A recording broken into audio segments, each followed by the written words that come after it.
So it is right now February 13th, 2021. I have another truck on the way. I mentioned it in my last video over here on my other channel.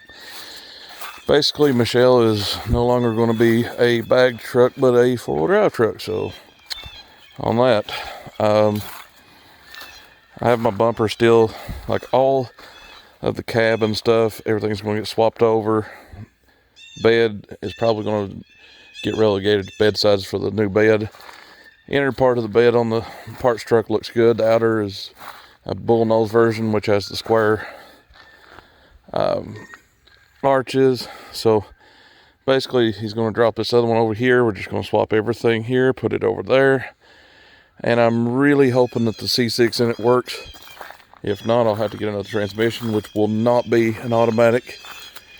I didn't realize that it was automatic until I'd already told the guy, hey, I'll take it, bring it on out, which $250 for a cab bed, transfer case and transmission and the differentials, I ain't complaining.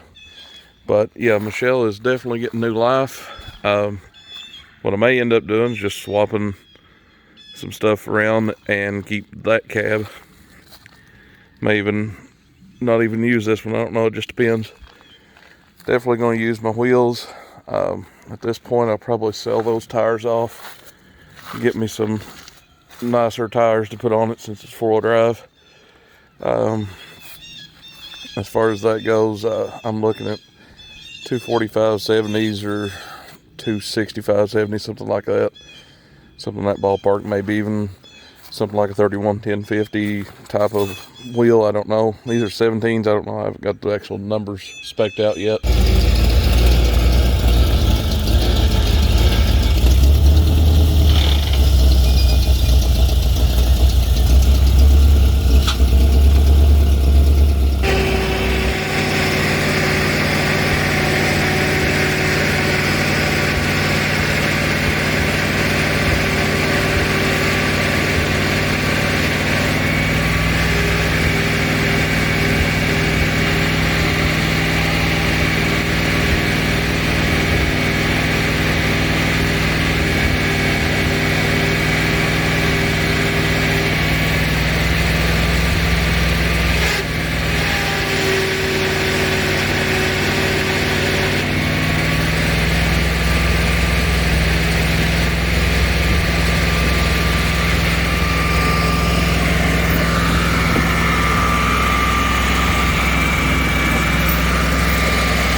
Alright, so my buddy Corey just finished dropping it off. We didn't get to move it up because he had another drop to do. He's actually going and picking up another engine for his rollback you just saw. We kind of had issues, so I had to go get the Buffalo and pull him out. He didn't have mud tires. But anyways, so here's the donor truck. It's an 86 F-150. Originally was an inline 6, C6 4x4. Came with the transmission. It was supposed to be a good transmission, but I don't know. I have no clue about it, so I'm gonna see if I can't maybe sell that off. Those actually made a good, nice little ride, it looks like. So basically at this point, I'm kind of torn. Those wagon wheels on that actually makes that look nice. I mean, they're rusty, whatever. I look at the brighter, bigger picture here. Anywho, as far as this goes, everything looks good so far. Looks like some janky wiring, but nothing I can't fix. Up here looks pretty decent. As far as the I-beams go and stuff like that, everything looks good. The cab is in extremely good shape, so I'm probably going to resell that to try to recoup some money. Probably just let the whole interior go. I may keep those. I don't know. I may keep those since it's a shop truck. It has a glove box. It's in the bed right now. Here's what it has. Looks like the speedometer and stuff there. This says 98,000 miles. Worst case, I'd honestly almost say that's a 98,000 mile truck, because man, it's pretty clean. Like as a, well, I call it OBS, but everybody else is gonna say bullnose. As a bullnose goes, this is pretty clean. Aside from some fender rot on the other side, this looks overall pretty good. It's got a little bit right there, it looks like, which I'm not using these here, so I'm going to probably just disassemble stuff as I go. Stuff like the bumper, the cab will be, and these little moldings there will probably be for sale soon. Probably will let the transmission go in favor of a 4x4 variant of either a 4-speed or a 5-speed. I've already got my hooks set out for those. I have a transfer case. That alone's $250, what I paid for the truck. That looks like the cross member right there, so I might have to go get bolts, but whoop-de-doo. I ain't worried about that. It looks like they took the filler lid off and put it in there. It has the drive shafts, so set of U-joints, and that should be good to go. That's pretty much it. I mean, it's just a farm truck. So yeah, this is pretty much where it's at. I mean, this side's pretty rotted out. I'd imagine the other side ain't far. Looks like it's got some broken leaves, but overall, I'm not complaining. It was a project. I knew that, so we're going to strip it, swap some stuff around. The biggest thing for me was starting with a fresh front end. This right here is usually rotting out. I'm really surprised these are still hexagonal. Like I said, from first glance, it looks just like somebody took care of it, and up until recent years, it became a problem. Exhaust actually looks pretty decent, so it can stay. I'll have the local exhaust guy hook me up that way with mine. Yeah, this is definitely going to turn into a project. We'll start with a bare frame. That way I can clean it. I want to use some tractor implement paint. Go around and clean everything, paint it before it all goes back together. Maybe some chassis saver, I don't know. Whatever's cheaper. And then part of me wants to use these wheels, my Moto Metal 970s, but at the very least, these wheels, that cab front end, and the outer body panels for this truck are going on that truck. So that's where we're at. So I know that these are going, this bumper's going, the cab's going, we know that. The front ends are a tad different on the 86 and downs versus 87 and up to 91, 92 and up. And this has this flared type of front end on the end of the frame. On the 92 and up models, it has the accordion crumple zones here that A lot of people mistaken for it being an accident, but what it was supposed to do was absorb shock. It would collapse to transfer the energy there, and it would stop there versus traveling all the way back to the driver. But that's one of the differences in this frame. Just a tidbit out there. 80 to 83, I think it was, trucks had what's called the Swiss cheese frame. And in that, it was supposed to be for weight reduction, because in the early 80s, you had just gotten past the oil embargoes and stuff of the 70s. Basically, as a last-ditch effort, Ford would cut big sections of the frame wherever they thought that it would be non-detrimental to the integrity of the frame overall. And these rotted out faster because the hole's already there, or in an accident, they folded up even worse. So I would stray away from 83 and down frames just for that purpose. This is the one thing I do truly enjoy about these trucks is everything interchanges. Like this shock mount didn't change at all until 96 for the half tons. This is almost 20 years or so of trucks. I mean, you can't beat that. There was millions made per year of each series, you know, 150, 250, 350. There were so many made.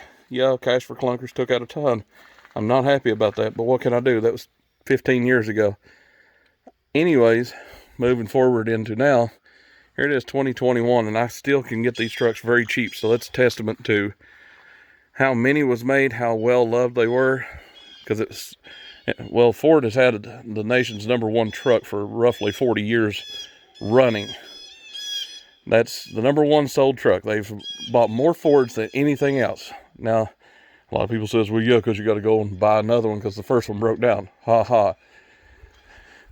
I don't agree with everything Ford does. I'll tell you right now, a lot of Ford stuff, crap. Straight crap.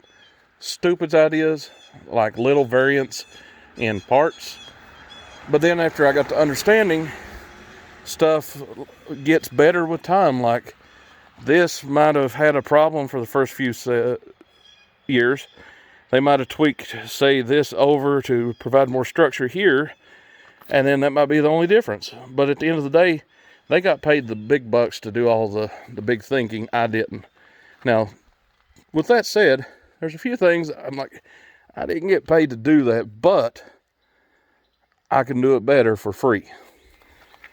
Moving on inside here, I think what made this truck last so long in such great shape was the lack of interior.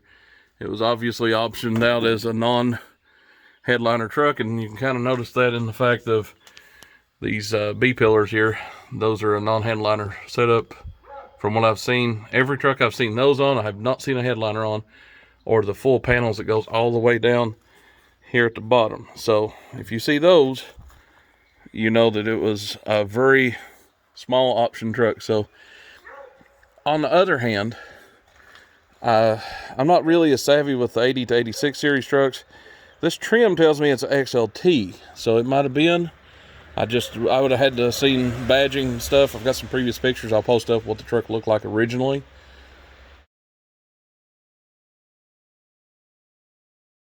I didn't even look at that, but I'm saying an XLT, but a very low tier model of it. Now with this cab, it had all the pieces except for this top panel, which is supposed to be soft, so they cracked. It was just an 80s thing. I've never seen those intact. They've always got a crack. It was just a crap idea. You can get a new top cover for $100 at LMC Truck. It still has the dash cluster, so that's worth a few bucks. Again, I'm going to make my money back or as close to it as possible to fund this. I told my wife that I would. But anyways, moving on. Whereas the 87 to 97 series trucks, the glove boxes just pop out. Those actually bolt in. It's a little bit of a different variant. But other than that, everything else, these threshold pieces, they're going to my other truck. Let's see. That piece right there, the transmission panel, I do not see in this truck, so I think somebody took it with them. So You can drive without it, but it would suck. But, you know, whatever. And it starts.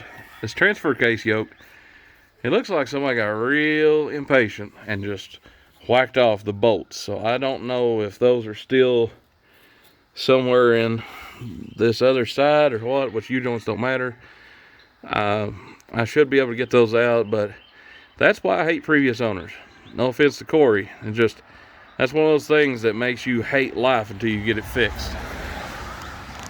And again, Corey, I don't have anything against you, but man, I hate your guts at this point, because that has to be taken apart and welded back. This is the cross member for the transmission. We'll just go on this side. Yeah, they just whacked it all off like barbarians. But anyways, I guess when you don't have the love affair I have for these trucks, then you can afford to do that, especially since for him it was just parts. That's all he saw it as, was a parts truck. So that pretty much concludes it, guys. I mean, this is going to be a long haul. This is something that's not going to be done next week or even next payday or whatever. This is probably about a 3-month build, if I was guessing. Depending on weather. We're getting 2 more storms in. So all next week is going to be cold, miserable hell. So there's that. So at least I got this done already here. This one is ready to go as far as parts. So we'll see what we can make out of it. And as far as everything else goes here at WRC and the F-Series and everything else that I've got going on, I just keep the rubber on the road and keep the shiny side up and the dirty side down.